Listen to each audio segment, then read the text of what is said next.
This is our place, come on in. Our place, we're so glad you're here, celebrating the soul of America. We see God on every face. Love lives here in this place. Welcome to our place, our sweet place.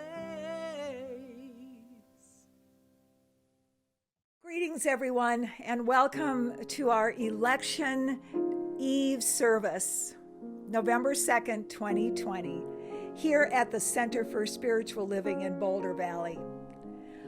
Wow, what a year it has been. And let me just state the obvious.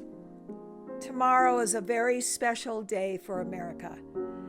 You know, I've been hanging out with the soul of America for the last month or so, this beautiful, beautiful country of ours. I've been meditating and praying and journaling and talking and walking.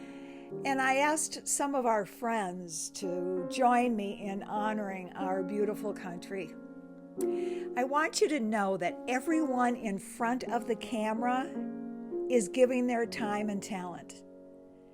They're giving it out of the love for our community and certainly the love of America. Mark Bosnian from the West Coast and Charlie Thweet from the East Coast. We have both coasts represented, our great musicians. And of course, our magnificent Karen Karsh, the music director here at the center. I want to thank Jim Babcock for embracing Chief Seattle. Kelly Robbins for sharing Dr. Ernest Holmes' wisdom on freedom. And our wonderful Board of Trustees President, Kathy Nunemaker, for reminding us that we are all from the one source. And they're all practitioners in our community. And always, a huge, big fireworks thank you to our amazing tech support guy, Ethan Fang, who without him, none of this would happen. So let's just take a moment and let's take 3 deep breaths together.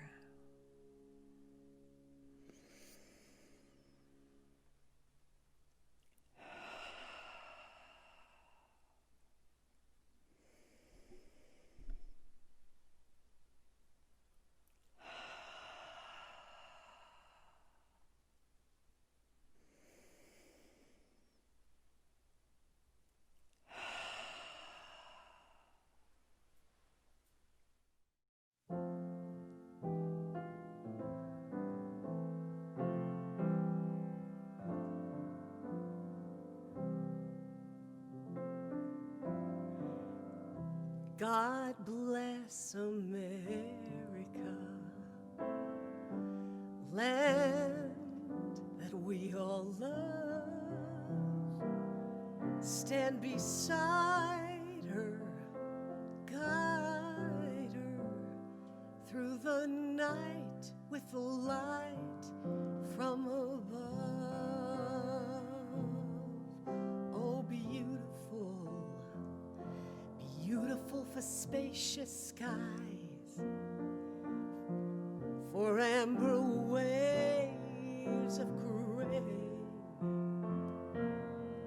for purple mountain majesties, above the fruited plain. America, America, God shed your grace on thee and crown thy good with brother and sisterhood, from sea to shining sea, from the mountain to the prairie and the ocean white with foam. America, America, God shed your grace on thee and crown thy good, crown it with brother and sisterhood from sea to shining sea, shining sea.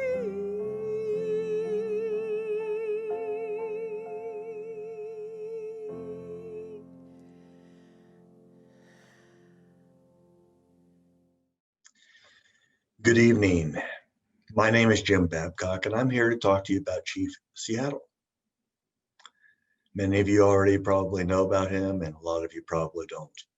Chief Seattle was chief in the Pacific Northwest in the Washington area, born in 1786 and died in 1866.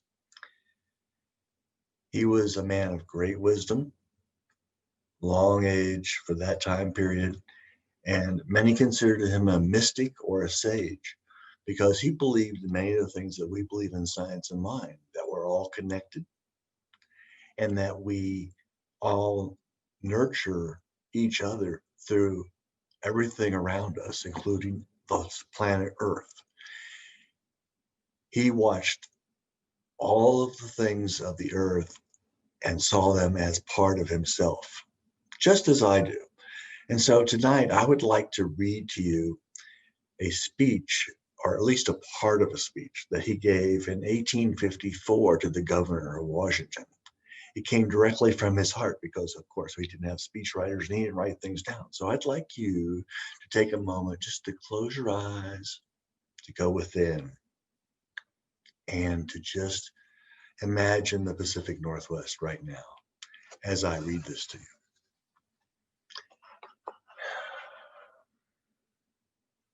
Yonder sky that has wept tears of compassion upon my people for centuries, untold, and which to us appears changeless and eternal, may change. Today is fair, tomorrow it may be overcast with clouds. My words are like the stars that never change.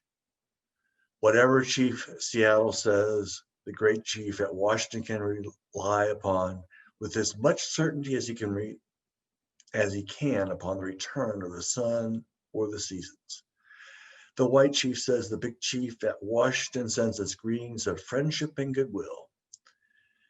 This is kind of him, for we know he has little need of our friendship in return. His people are many. They are like the grass that covers the vast prairies. My people are few. They resemble the scattering trees of a storm-swept plain. The great, and I presume good, white chief sends us word that he wishes to buy our land, but is willing to allow us enough to live comfortably. This indeed appears just even generous, for the red man no longer has rights that he needs and respects, and the offer may be wise. Also, as we no longer are in need of an extensive country. There was a time when our people covered the land as waves of windy, ruffled sea covered its shell-paved floor, but that time has long since passed away with the greatness of tribes that are now but a mournful memory. I will not dwell on nor mourn over our untimely decay, nor reproach my pale-faced brothers with hastening it, as we too may have been somewhat to blame. Youth is impulsive. When our young men grow angry at some real or imaginary wrong and they disfigured their faces with black paint, it denotes that our hearts are black, and that they are often cruel and relentless, and our old men and old women are unable to restrain them. Thus it has ever been. Thus it was when the white man began to push our forefathers ever westward. But let us hope that the hostilities between us may never return. We would have everything to lose and nothing to gain. Revenge by young men is considered gain, even at the cost of their own lives. But the old men who stay home in times of war and mothers who have sons to lose know better. To us, the ashes of our ancestors are sacred, and their resting place is hallowed ground. You wander far from the graves of your ancestors and seemingly without regret. Your religion was written upon tablets of stone by the iron figure of your God, so you could not forget. The red man could never comprehend or remember it. Our religion is the traditions of our ancestors, the dreams of our old men, giving them given to them in solemn hours of the night by the Great Spirit, and the visions of our sachems, and is written in the hearts of our people. Your dead cease to love you and the land of their nativity as soon as they pass the portals of tomb and wander away beyond the stars. They are soon forgotten and never return. Our dead never forget this beautiful world that gave them being. They still love its verdant valleys, its murmuring rivers, its magnificent mountains, sequestered vales, and verdant-lined lakes and bays, and ever yearn in tender, fond affection over the lonely-hearted living, and often return from the happy hunting ground to visit, guide, console, and comfort them. Day and night cannot dwell together. The red man has ever fled the approach of the white man as the morning mist flees before the morning sun. However, your proposition seems fair, and I think that my people will accept it and will retire to the reservation you offer them. Then we would dwell apart in peace, for the words of the great white chief seem to be the words of nature speaking to my people out of the dense darkness. We will ponder your proposition when we decide, and when we decide, we will let you know. But should we accept, I here and now make this condition that we will not be denied the privilege without molestation of visiting at any time the tombs of our ancestors, friends, and children. Every part of the soil is sacred in the estimation of my people. Every hillside, every valley, every plain and grove, and has been hallowed by the sad and happy events in the days long vanished. Even the rocks, which seem to be dumb and dead as they swelter in the sun along the silent shore, thrill with the memories of stirring events connecting with lives of my people, and the very dust upon which you now stand responds more lovingly to their footsteps than yours, because it is rich with the blood of our ancestors, and our bare feet are conscious of the sympathetic touch. Our departed braves, fond mothers, glad, happy-hearted maidens, and even the little children who lived here and rejoiced here for a brief season will love these somber solitudes at evening tide. They greet shadowy, returning spirits. And when the last red man among us shall have perished, and the memory of my tribe shall have become a myth among the white men, these shores will swarm with the invisible dead of the tribe. And when your children think themselves alone in the field, the store, the shop, upon the highway, or in the silence of the pathless woods, they will not be alone. In all of the earth, there is no place dedicated to the solitude. At night, when the streets of your cities and villages are silent and you think them deserted, they will throng with the returning host that once filled them and still love this beautiful land. The white man will never be alone. Let him be just and deal kindly with my people, for the dead are not powerless. Dead, I say, there is no death, only a change of worlds.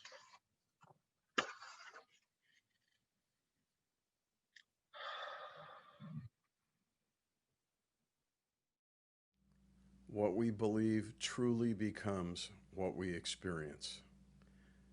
And it's time to have a little faith.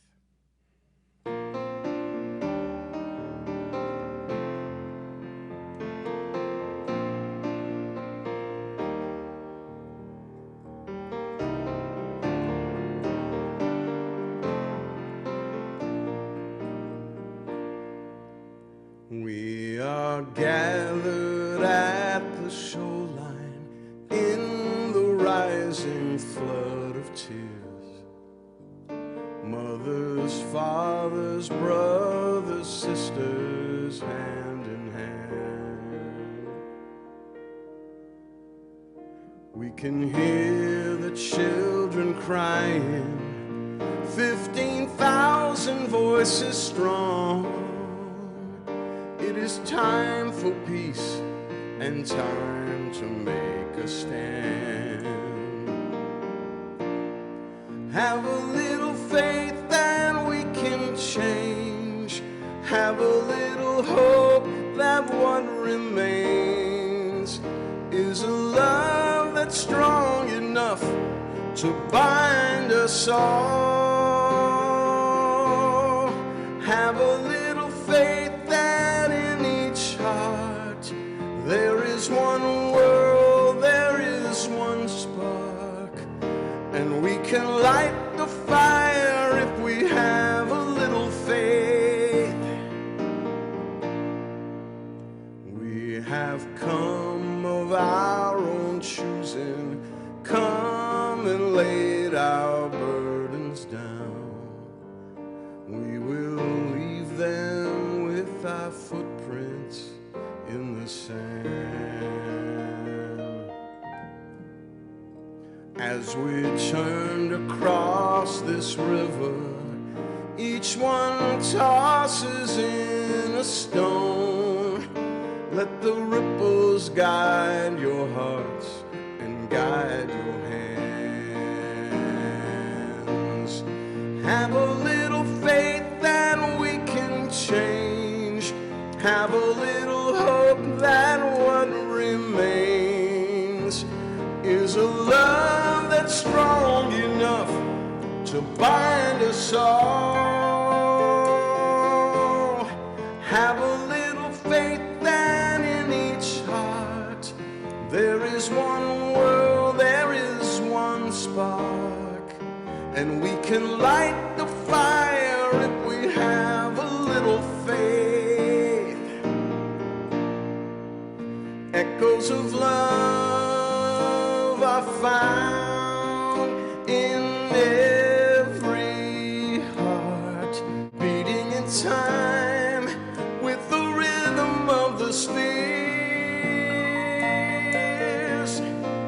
They will become the sound of every voice, singing every song of peace.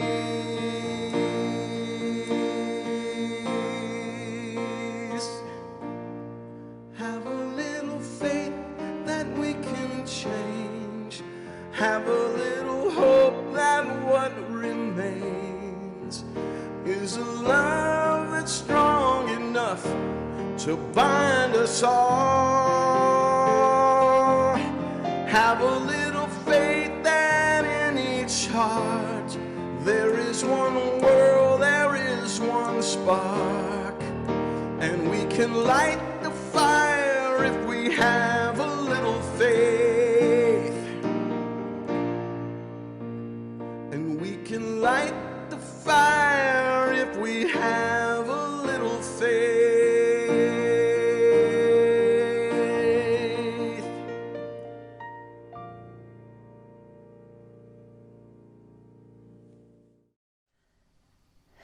Thank you, Mark. That was beautiful. Beautiful. Thank you. And now I have a reading from 365 Science of Mind. I know this may be hard to see. It's a daily reader by Ernest Holmes. And this reading is titled, I Am Free with the Freedom of God. We all wish to be free, but at the same time, we should realize that liberty is not license. To say that we are free with the freedom of God does not mean that we are free to do that which contradicts the nature of the divine. We are free only in that freedom that God is, the freedom to be alive, to enjoy living, to enter into the activities of everyday living with enthusiasm and interest. We are free to love and be loved. We are free to give full and complete expression to every capacity we possess, provided this freedom harms no one and hurts no thing.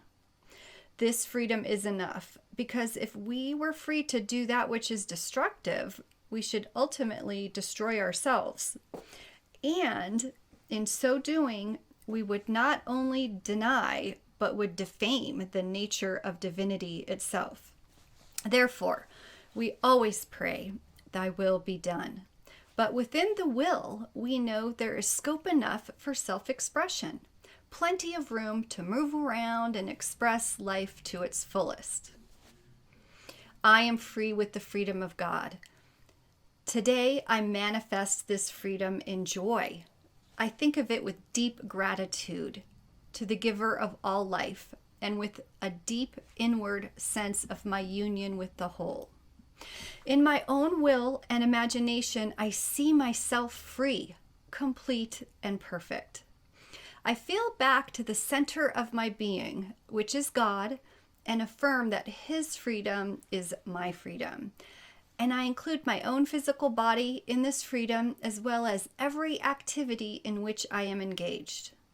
I expand my consciousness and invite new experiences, knowing that they shall be created for me by the same power that makes everything.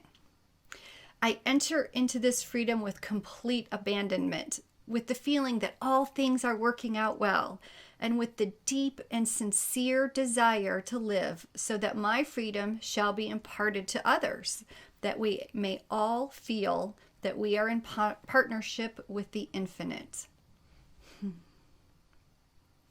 I love that reading. And now I'd like to welcome some music by Charlie Thwaitt. Hey there, election night, woohoo!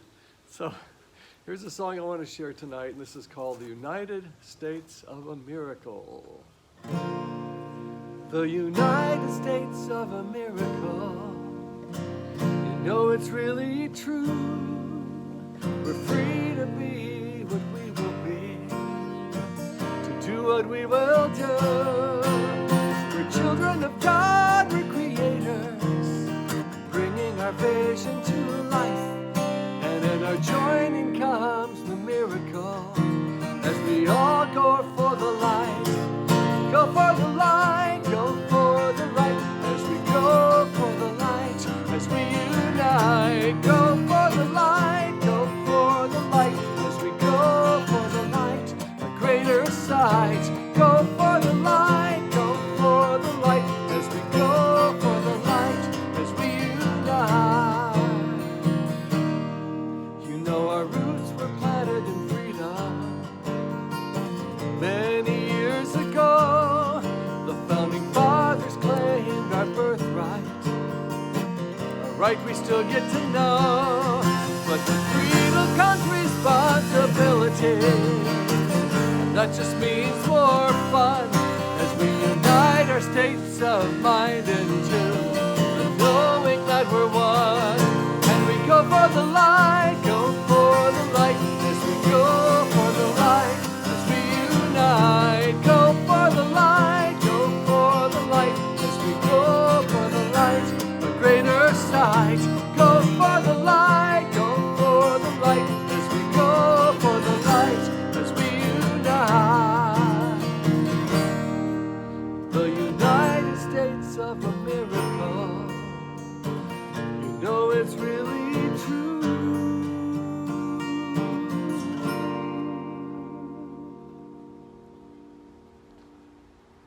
Have a great evening. See you soon. Bye. My readings are on oneness to remind us that we are one with each other, with all beings, and with all moments. This first reading is from Ernest Holmes' Science of Mind textbook. There is a universal mind, spirit, intelligence that is the origin of everything. It is first cause. It is God. This universal life and energy finds an outlet in and through all that is energized. This energy is in everything. There is one spirit back of all expression. That is the meaning of that mystical saying, in him we live and move and have our being. This next reading is also Ernest Holmes. It's an affirmation on oneness. I would like to read this affirmation and then go into a 1-minute moment of silence. I know that there is no influence, either visible or invisible, other than the influence of pure spirit acting perfectly upon all people. I know that there's no presence but love, and no power but the creative spirit, which has neither enemy or opposite. I know that the spirit, which is life, is present everywhere. Like the air I breathe, it presses against me on the mountaintop, in the valley, in the desert, and on the ocean. It is ever present. There is peace in the center of my being. That can be felt throughout the day and in the cool of the evening. I dwell on the unity that underlies everything.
We're standing here together. This is where we belong, celebrating the soul of America, wise, beautiful, and strong.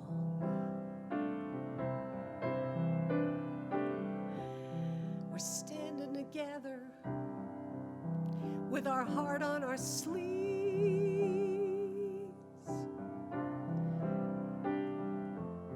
'cause we believe in love. You know we do, we believe. We believe in love. Love is not a cliche. We believe in love, it's the answer. Love is gonna save the day. Don't let anything stand in the way. When you believe in love, you believe in love. Look around at the rivers and trees. Mountains so high feels like they can touch the sun. The soul of America makes everything one.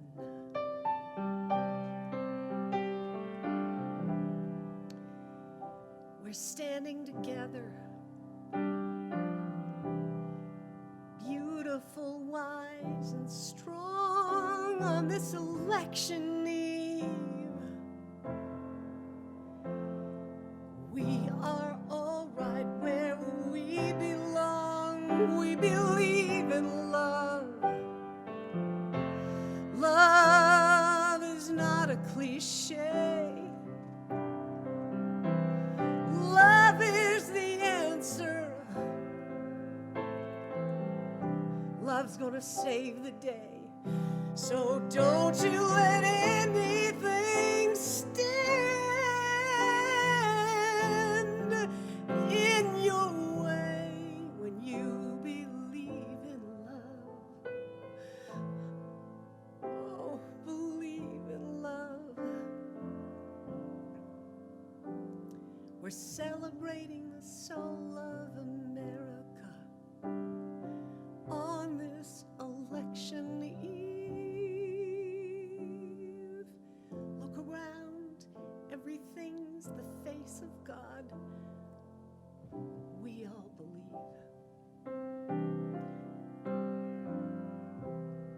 When we connect heart to heart, our differences don't keep us apart. We are all one.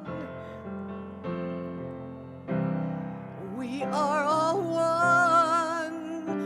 When we believe in love, love will save the day.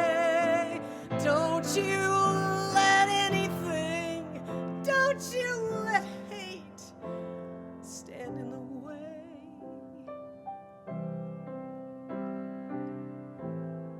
When you believe in love, when you believe in love, love will find a way.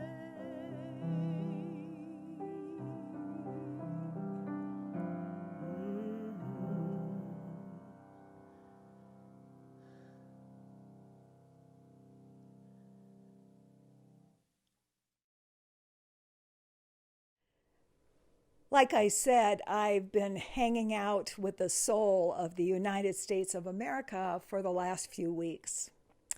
And there are 3 qualities that she wants us to remind ourselves about her. Number 1, first of all, she is very proud. She is a proud beauty queen.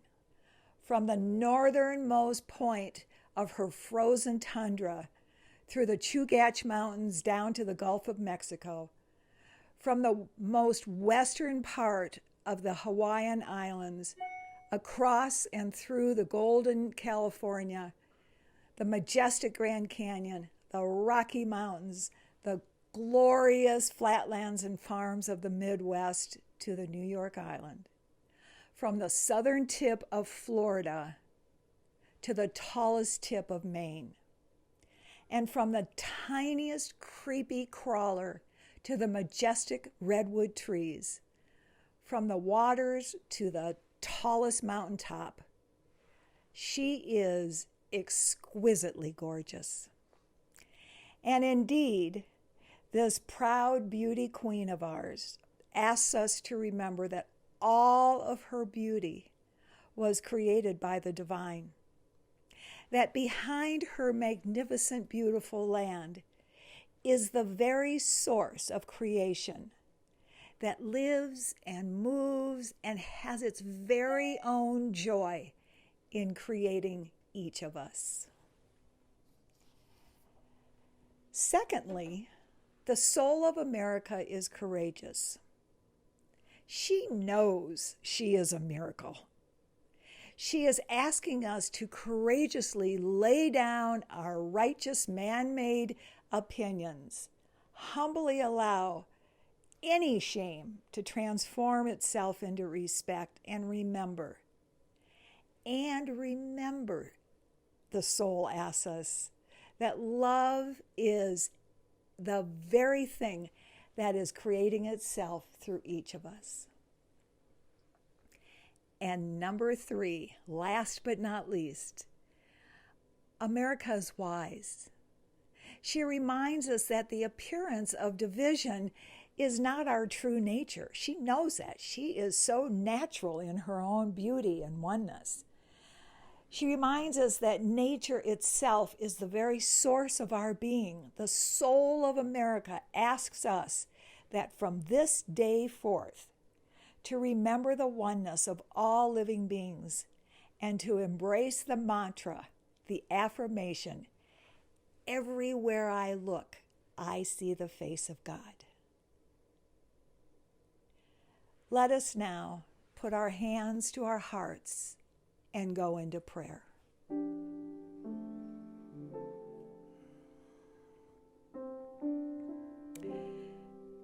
As we bring our full attention to our heart, the very place through which the divine expresses love through each of us, where the divine demands that we forgive. The heart is the place through which we listen to and co-create our lives from. And so we know that tonight is a holy night. It's a sacred night. And tonight is all about honoring the soul of the United States of America. We come together remembering that we are all one. We are all Americans. And we treasure our land. We treasure the sky. We treasure all the living beings that are a part of our beautiful land. And in this moment, I would like to call forth all the great sages: Krishna, Buddha, Lao Tzu, Paramahansa Yogananda, and all of his gurus, Jesus the Christ, Mother Mary. And together, let us imagine that we are creating a circle around our land, as high as the northernmost point in Alaska, as far west as the Hawaiian Islands, all the way down and all the way across and up again. Imagine that we are all holding our hands with the great gurus, putting the United States of America in the middle. She's a beauty. She's a strong one. And she is the expression of love. And so we bless every American tomorrow. We bless all the politicians.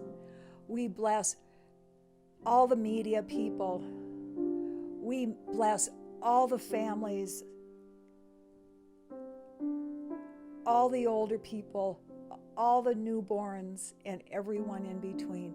We bless every four-legged, every living being that flies, that crawls, that swims. We bless every single leaf, every plant, every flower, every tree that shines itself so brightly as itself in our beautiful country. And we bless the land. We bless the actual dirt, knowing behind all of that is the spirit of unity. And so we go forth in trusting, in knowing, and calmly remembering that the soul of America is strong. She's powerful. She's beautiful. She's courageous. And she's wise. And so we give thanks for this very sacred night as we've come together to remember who we are. And we bless the unfoldment, knowing that whatever happens, it is done so with peace and respect and harmony, knowing that God is the very heartbeat of the United States of America. And so we give thanks for our time together. We all sleep well. And together we say, and so it is.